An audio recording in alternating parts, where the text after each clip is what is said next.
Amados, nós vamos começar agora a falar sobre o profeta Jonas. O profeta Jonas atuou praticamente no mesmo período que o profeta Oséias, profeta Amós, profeta Miqueias. Então esses profetas têm mais ou menos o mesmo período onde o profetismo estava sendo desenvolvido para aplicar às nações. Amós profetizou contra Judá, as nações gentílicas e contra Israel. Ou seja, Amós profetizou tanto contra o reino do sul, contra o reino do norte e as nações gentílicas. Isaías também faz parte desse pacote de profetas no mesmo período. Algumas diferenças de alguns anos apenas. Isaías profetizou contra Judá. Ele atuava ali com os líderes de Judá. Oséias profetizou contra Israel. E Jonas profetizou contra Nínive, uma nação gentílica. E Miqueias também profetizou contra Judá, o reino do sul. Então nós vemos que Deus separou para cada região geográfica um profeta que tinha a finalidade de chamar as nações ao arrependimento. Jonas tem uma característica diferenciada dos outros profetas. É o livro que mais demonstra o amor no Antigo Testamento, na Tanakh, de Deus aos gentios. Porque quase em todo o Antigo Testamento, em quase em toda a Tanakh, nós vemos Deus demonstrando um completo amor, longanimidade com Israel, com o seu povo judeu. E Jonas tem uma característica muito diferenciada dos outros profetas, que ele demonstra esse amor agora aos gentios. Jonas, ele é posterior a Elias e a Eliseu. Elias e Eliseu, eles manifestaram as suas profecias também aos gentios, ali ao início de uma obra missionária aos gentios, de Israel para os gentios, como a viúva de Sarepta é um exemplo clássico de uma gentílica que recebeu o profeta.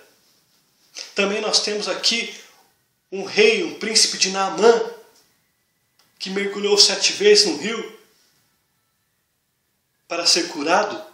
E agora Jonas é o clímax no Antigo Testamento da preocupação que Deus tinha com as nações gentílicas.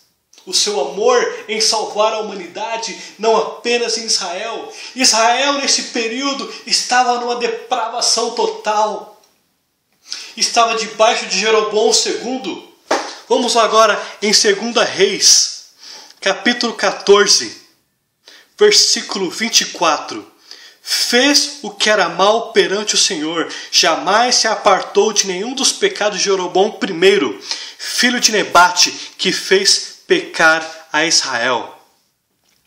Então note, Jeroboão II manteve as mesmas práticas idólatras do seu pai.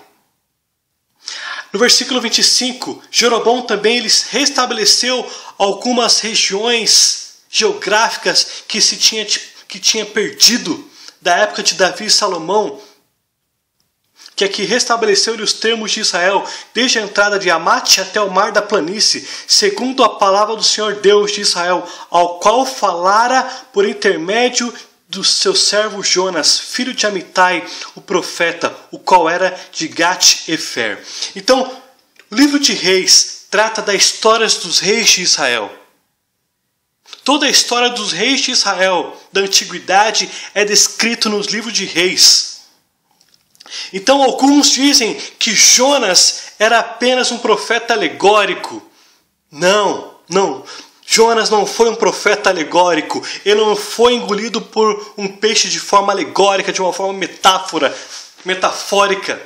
Como alguns dizem que também o profeta Oséias foi metáfora. Não. Ambos foram reais. Tanto que no livro dos reis de Israel, aqui no segundo Reis, capítulo 14, o profeta Jonas é falado como um profeta real. Ele era reconhecido como um profeta nacional. Ou seja, a nação de Israel sabia que ele era verdadeiro, cita ele como verdadeiro e teve uma influência nacional no reinado de Jeroboão II em Israel. Então, Jeroboão fez o que era mal perante o Senhor. Então aqui Israel estava no momento de depravação total. Tanto que neste período, após o reinado de Jeroboão II, Israel entra no colapso político, entra no colapso financeiro. O país entra numa anarquia, ninguém respeita mais ninguém. Os reis que entram caem, são assassinados, mortos. Há uma grande rebelião entre os próprios judeus, há uma guerra civil, morte sangrenta. Então os judeus se degladiavam, matavam entre eles mesmos, subiam o rei, matavam. Ali ele foi devastado, Israel, por causa da idolatria. E Jonas teve um papel muito importante. Deus chama Jonas agora de uma forma extraordinária. Deus agora vai usar Jonas para mostrar para Israel que os gentios iriam se arrepender. E era justamente o que Israel não fez com Elias, com Eliseu. Deus fez com Elias e Eliseu grandes prodígios em Israel, mas o povo não se arrependia. E agora Deus chamou Jonas para mostrar que os gentios irão se arrepender dos pecados. E ainda vão se arrepender com o profeta judeu.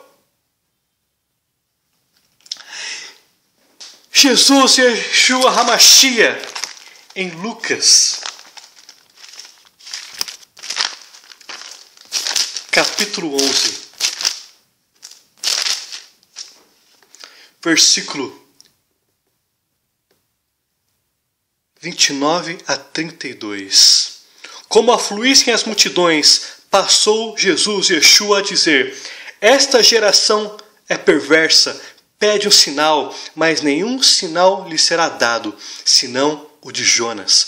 Porque assim como Jonas foi sinal para os ninivitas, o Filho do Homem o será para esta geração.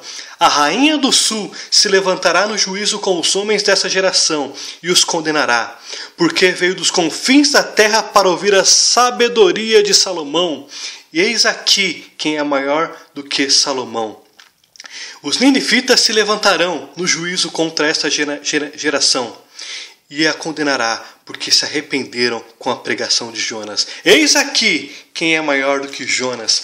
Aqui o Messias, Yeshua Hamashia, está dizendo que aquela geração de israelitas, de judeus, da época dele, estava tão depravada contra os judeus da época de Jonas.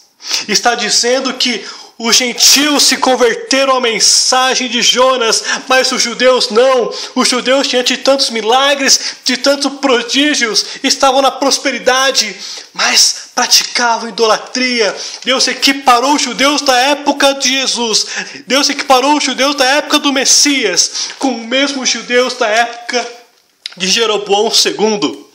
E agora o trabalho extraordinário de Jonas era mostrar a Israel, mostrar a Judá que os gentios se arrependeriam do pecado, mesmo diante de uma nação idólatra como estava Israel, que servia outros deuses, que praticavam sacrifício de crianças, praticavam orgias sexuais, colocavam vários ídolos nas estradas, se degladiavam entre eles, matavam entre eles.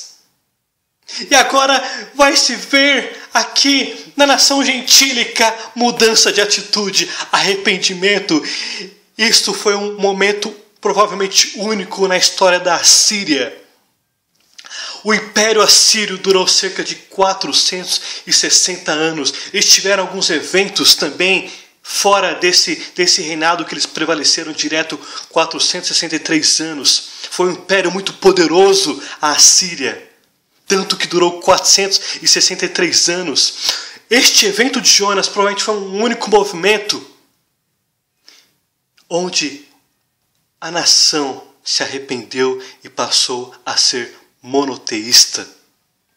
O ministério de Jonas começa no ano 760 a.C. Mais ou menos em 763 houve uma praga muito grande na Síria, em Nínive. Depois, em 759, houve um eclipse. Depois, em 753, se eu não me engano, de Cristo, voltou a ter outra praga. Então, todo cenário preparou para a mensagem de Jonas, porque eles entendiam que os eventos da natureza eram um sinal de juízo contra as práticas pagãs, idólatras dos assírios. E Jonas entrou naquele momento para pregar: arrependam-se. Por isso, no capítulo 1, versículo 2, Deus fala: clame, ou seja, fale em voz alta, grite, para que se arrependam, porque eles morrerão se não se arrependerem. E assim, nós vamos entrar agora no mundo de Jonas, que significa pomba. Um símbolo de pobreza, mas um símbolo de doçura, de amor. E Deus usou Jonas, filho da verdade, Amitai, para que Deus pudesse mostrar o seu amor a todos aqueles que buscam o único e verdadeiro Deus de Israel. Baruch atah Adonai Eloheinu.